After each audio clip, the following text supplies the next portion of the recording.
तो जय हिंद, नमस्कार साथियों। मैं प्रवीण कश्यप और आप देख रहे हैं एग्जाम सफर। आज की वीडियो सामाजिक विज्ञान शिक्षण विधि मास्टर क्लास फॉर MCQs। साथियों, वीडियो में आगे बढ़ने से पहले वीडियो को लाइक, शेयर और सब्सक्राइब कर दें ताकि जितनी भी वीडियो एग्जाम से पहले बनाई जाएं, एक भी वीडियो का नोटिफिकेशन नहीं छूटना चाहिए। तो आइए, फर्स्ट क्वेश्चन आपके सामने कह रहे हैं, निम्नलिखित में किसका मत था कि योजना विधि का प्रयोग सबसे पहले व्यवसायिक क्षेत्र में किया गया? तो ये आपका था Yoakam, Simpson, John dB, AB दोनों, यानी कि योकम और सिम्पसन। तो इसका डी ऑप्शन सही होगा, योकम और सिम्पसन, AB दोनों। अगला साथियों क्वेश्चन है, किलपैट्रिक निम्नलिखित में किसके शिष्य थे? तो किलपैट्रिक जॉन डीबी के शिष्य थे। अगला क्वेश्चन साथियों है, प्रोजेक्ट वास्तविक जीवन का एक छोटा सा अंश होता है जिसे विद्यालय में संपादित किया जाता है उपरोक्त परिभाषा है। तो उपरोक्त परिभाषा बैलार्ड की है। किसकी? बैलार्ड की। अगला है, सामान्यतः स्रोतों का उपयोग निम्नलिखित में किस शिक्षण में होता है? तो ये आपका स्रोत और अभिलेखों का जो उपयोग जो है वो आपका इतिहास में होता है। उसी से साक्ष्य मिलते हैं कि पहले क्या हुआ था, कौन सी सभ्यता रही थी। अगला है, निरीक्षण अध्ययन विधि किस पर बल देती है? तो निरीक्षण अध्ययन विधि बालकों की रुचि पर बल देती है। अगला साथियों क्वेश्चन आपका, प्राथमिक स्तर के बालकों के शिक्षण के लिए सर्वाधिक उपयोगी विधि कौन सी है? तो प्राथमिक स्तर के बच्चों को कहानी चुटकुले सुनाओ, आराम से सुनते रहेंगे कहानी विधि। व्याख्यान प्रदर्शन विधि निम्नलिखित में किस पर केंद्रित है? तो व्याख्यान प्रदर्शन विधि, प्रदर्शन व्याख्यान का कौन करेगा? आप सबको पता है कि व्याख्यान जो करेगा वो शिक्षक करेगा, छात्र से कोई मतलब नहीं है। अगला, समूह चर्चा उस समय होती है जब व्यक्तियों का समूह आमने सामने एकत्रित होकर मौखिक अंतःक्रिया द्वारा सूचनाओं का आदान प्रदान करते हैं। यह परिभाषा किसकी है? तो ये परिभाषा हर्बर्ट गुली ने है कि एक गुट में बैठ जाइए और अपनी समूह चर्चा चालू कर दीजिए। तो गुली से गुट कर लो, गुट से समूह मान लो। आगे क्वेश्चन में कह रहे हैं, आपका प्रोजेक्ट कार्य की एक इकाई है जिसमें छात्रों को कार्य की योजना और संपन्नता के लिए उत्तरदायी बनाया जाता है। यह परिभाषा किसकी है? तो ये परिभाषा आपकी पार्कर की है। किसकी है? अगला क्वेश्चन आपके सामने है, निरीक्षण अध्ययन विधि में निरीक्षण एवं निर्देशन का कार्य किसके द्वारा किया जाता है? तो निर्देशन कौन करेगा? छात्र करेंगे कि अध्यापक करेगा या प्रधानाचार्य करेगा? तो आप समझिए इसका निर्देशन का कार्य जो है वो अध्यापक करते हैं। तो अध्यापकों द्वारा छात्र तो निर्देशित होते हैं। भूगोल शिक्षण के लिए सबसे उपयुक्त विधि कौन सी है? तो भूगोल शिक्षण के लिए आगमन विधि सबसे उपयोगी है। कहानी एक लघु वर्णनात्मक रचना है जिसमें वास्तविक जीवन को कलात्मक रूप में प्रस्तुत किया जाता है। कहानी का मुख्य उद्देश्य मनोरंजन करना है। उपरोक्त कथन किसका है? तो चार्ल्स बैरेट का है ये। अगला है,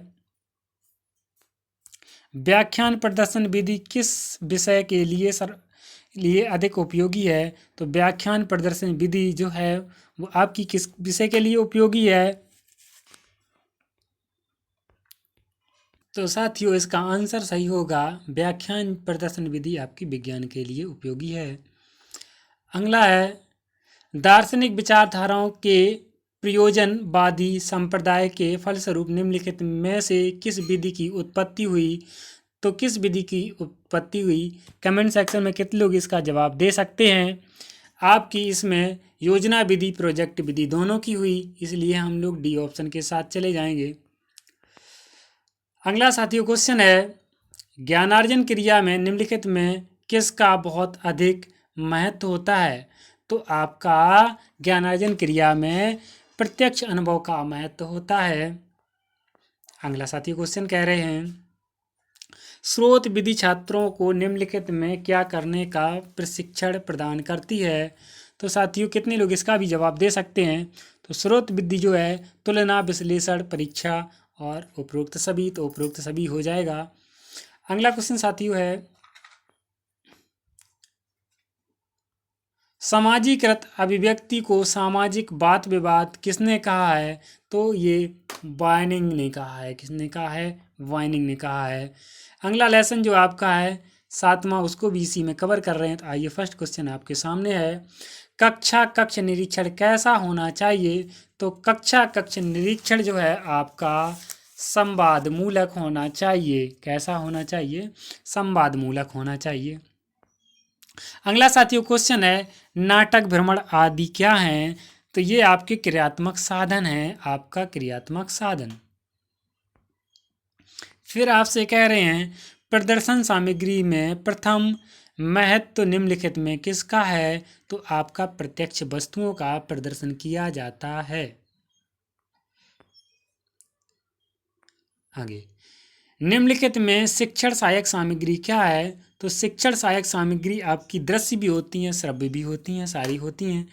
तो दृश्य सहायक सामग्री, यांत्रिक सहायक सामग्री, परंपरागत सहायक सामग्री, उपरोक्त सभी हो जाएगा। अगला साथियों क्वेश्चन है, शिक्षण सहायक सामग्री प्रभावपूर्ण सीखने, प्रबल छात्र रुचि, उत्साह तथा विद्यालय में सफलता के लिए अति आवश्यक आधार है। यह कथन निम्नलिखित में किसका है? तो साथियों ये कथन आपका किसका है?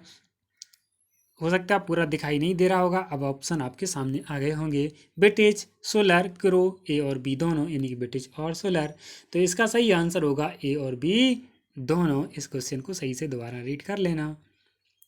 आगे क्वेश्चन कह रहे हैं, निम्नलिखित में कौन श्रव्य यंत्र नहीं है? मतलब श्रव्य यंत्र कौन सा नहीं है? कमेंट सेक्शन में आपको इसका कमेंट करना है, क्योंकि इससे सरल कोई क्वेश्चन होता नहीं और दृश्य श्रव्य से एक क्वेश्चन पूछा भी जाएगा, छूटता भी नहीं।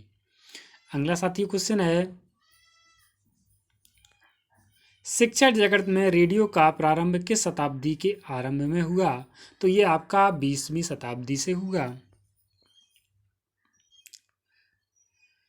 छात्रों के अवलोकनार्थ अध्ययन सामग्री निम्नलिखित में किस बोर्ड पर लगाई जाती है? तो ये आपकी बुलेटिन बोर्ड पर लगाई जाती है। अगला, निम्नलिखित में कौन सा शिक्षण का त्रिआयामी साधन है? तो ये आपका एक कुर्सी, एक मेज, एक फूल, मॉडल, ये सभी त्रिआयामी में आते हैं। तो उपरोक्त सभी कर देंगे।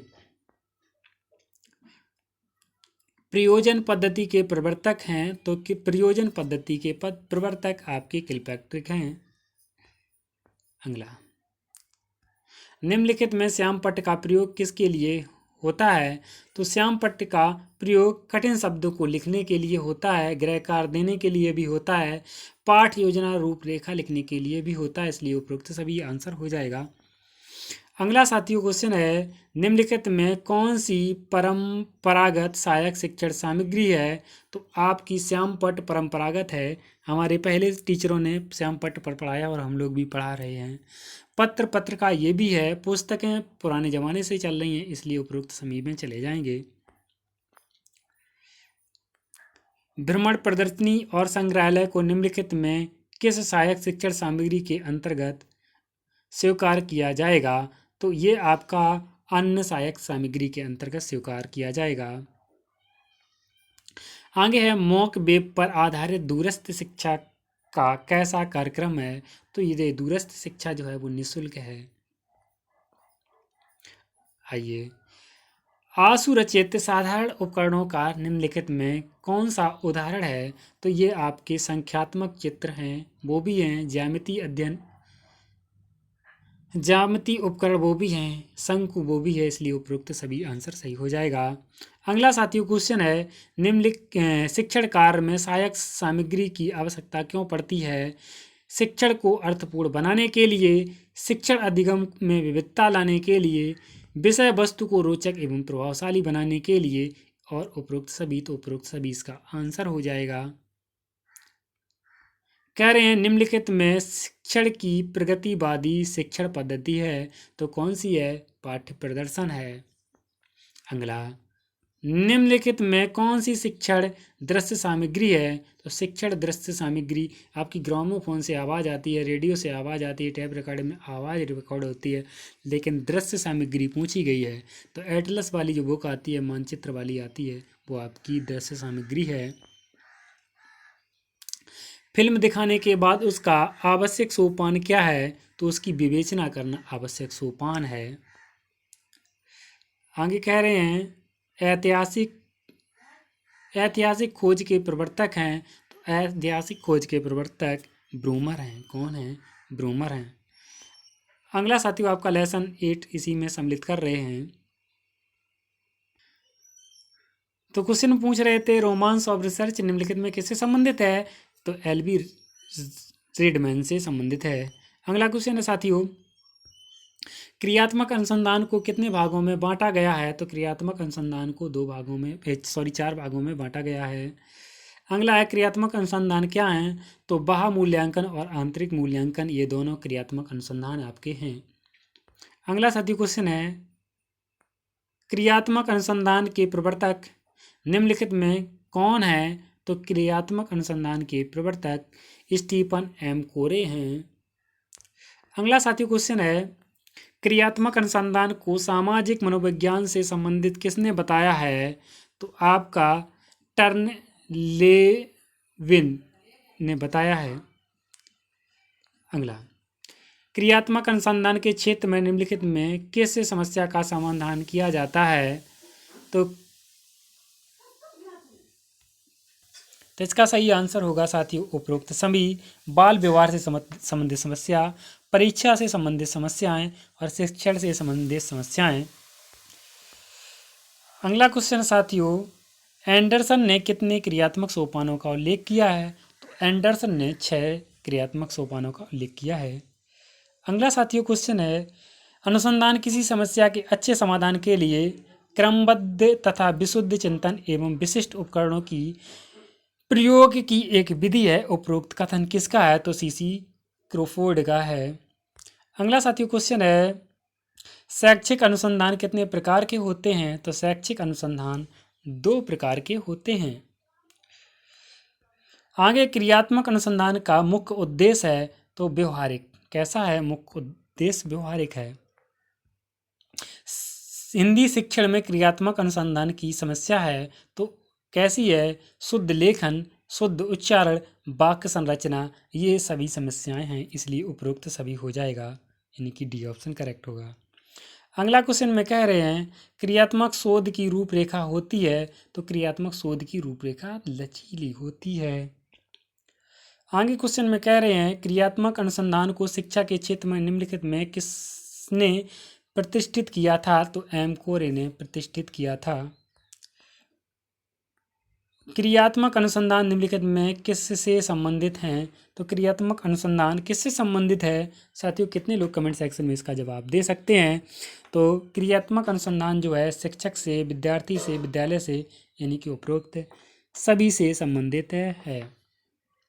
अगला क्वेश्चन है, क्रियात्मक अनुसंधान शिक्षा जगत में कब प्रतिष्ठित हुई? तो ये आपका 1953 ईस्वी में हुई। अगला, अनुसंधान नवीन ज्ञान प्राप्त करने के लिए एक व्यवस्थित प्रयास है, यह कथन किसका है? एल.बी. रेडमैन का है। अगला है, सामान्य रूप से अनुसंधान मुख्यतः कितने प्रकार के होते हैं? तो सामान्य रूप से जब सा बनाएंगे तो 3 से लगभग बनते हैं, इसलिए 3 याद कर लो।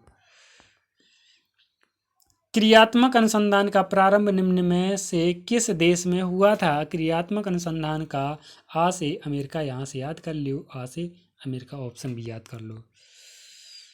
क्रियात्मक अनुसंधान का मूल उद्देश्य है तो क्रियात्मक अनुसंधान का मूल उद्देश्य है समस्या का समाधान निकालना।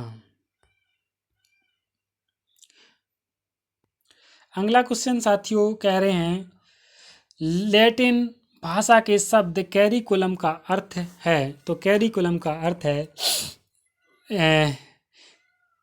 दौड़ का मैदान, सी ऑप्शन करेक्ट हो जाएगा। अगला साथियों क्वेश्चन है, अधिगम को प्रभावित करने वाला मुख्य घटक निम्न में कौन सा है?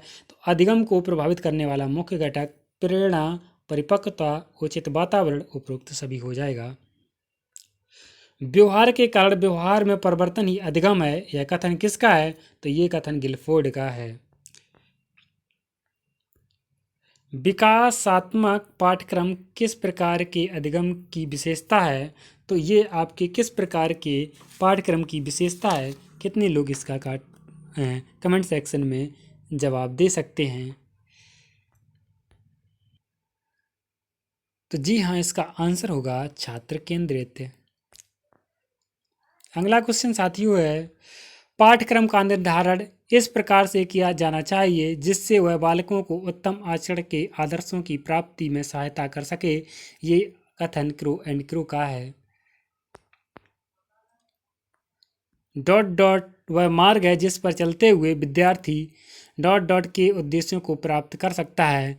तो इसमें होगा पाठ्यक्रम शिक्षा। पाठ्यक्रम वह मार्ग है जिस पर चलते हुए विद्यार्थी शिक्षा के उद्देश्यों को प्राप्त कर सकता है। अगला क्वेश्चन है, अधिगम की सफलता का मुख्य आधार है। तो अधिगम की सफलता का मुख्य आधार जो है वो साथियों आपका लक्ष्य प्राप्ति की उत्कृष्ट इच्छा, यानी कि डी ऑप्शन करेक्ट हो जाएगा। औपचारिक शिक्षा का सर्वोत्तम महत्वपूर्ण स्थल क्या है? तो औपचारिक शिक्षा का सबसे महत्वपूर्ण जो स्थल है वो आपका हो जाएगा विद्यालय।